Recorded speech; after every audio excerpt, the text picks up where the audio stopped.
everyone, how are you today? I hope you are fine. Welcome to my class. Yesterday, you have learned about characteristic of organism. Pada pertemuan yang sebelumnya, anak-anak sudah belajar tentang ciri-ciri dari makhluk hidup. And now, I will ask you about what you have learned yesterday. Bunda akan bertanya kepada anak-anak apa yang sudah anak-anak pelajari kemarin. The question is, mention 4 characteristics of organism. Sebutkan 4 ciri-ciri dari makhluk hidup. Okay, that's very good. There are 8 characteristics of organism. You can say breathing, you can say expression, you can say moving, you can say adaptation, or etc. Jadi ada 8 ciri-ciri dari makhluk hidup. Anak-anak bisa menyebutkan 4 seperti yang Bunda tanyakan tadi. Anak-anak bisa menyebutkan ciri-cirinya itu bernafas, bergerak, beradaptasi, ekspresi, dan bisa menyebutkan 4 ciri-ciri dari makhluk hidup yang lainnya. Okay, and now we will learn about ciri-ciri benda tak hidup. Hari ini kita akan belajar tentang ciri-ciri benda tak hidup. But before we start our lesson today, let's pray Basmalah first.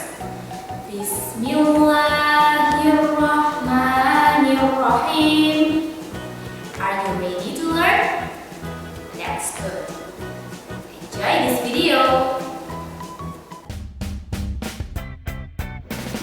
Hari ini kita akan belajar tentang ciri benda tak hidup. Don't forget to prepare your textbook and your pen or pencil. Okay, check this out. Apa itu benda tak hidup? That's good. Benda tak hidup merupakan benda yang tidak menjalankan proses kehidupan. Lalu, apa saja ya ciri benda tak hidup? This is the characteristics. Yang pertama, tidak dapat bergerak. Yang kedua, tidak mengadakan metabolisme. Yang ketiga, tidak melakukan reproduksi. Dan yang keempat, tidak ada tanggapan terhadap rangsang. Tidak dapat bergerak. Benda tak hidup tidak dapat bergerak kecuali jika ada pengaruh dari luar. Tidak mengadakan metabolisme. Benda tak hidup tidak memerlukan nutrisi dan tidak melakukan kegiatan respirasi, sintesis maupun ekskresi. Tidak melakukan reproduksi. Benda tak hidup tidak melakukan usaha untuk mempertahankan keberadaannya, seperti bereproduksi, beradaptasi, dan berevolusi. Tidak ada tanggapan terhadap rangsang. Benda tak hidup akan diam saja meskipun mendapat rangsangan dari luar. Sekarang kita sudah bisa membedakan antara makhluk hidup dan benda tak hidup melalui ciri-cirinya. Secara umum, terdapat 7 sifat yang bisa kita gunakan untuk membedakan makhluk hidup dan benda mati. Yang pertama, dilihat dari bentuk dan ukuran. Makhluk hidup mempunyai bentuk dan ukuran tertentu, sedangkan benda tak hidup tidak memilikinya. Yang kedua, organisasi. Makhluk hidup terdiri atas sel-sel. Sel yang bentuk dan fungsi yang sama akan membentuk sebuah jaringan. Sekumpulan jaringan akan membentuk organ dan sekumpulan organ akan membentuk sistem organ. Sekumpulan sistem organ tadi yang pada akhirnya membentuk sebuah makhluk hidup atau organisme. Sedangkan pada benda tak hidup hanya terdiri dari unsur pokok penyusunnya saja.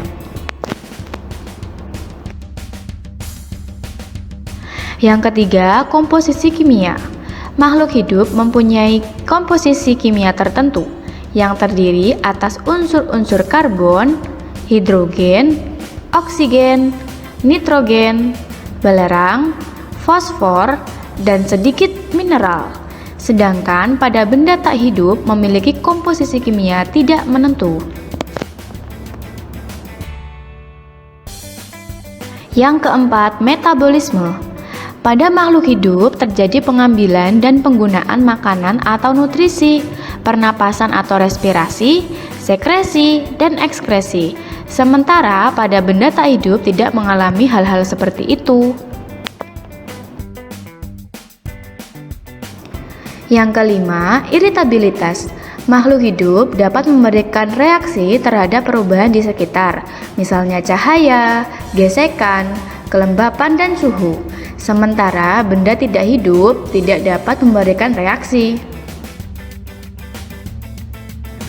Yang keenam, reproduksi. Pada makhluk hidup terdapat kemampuan untuk bisa melestarikan jenisnya sehingga menjadi banyak.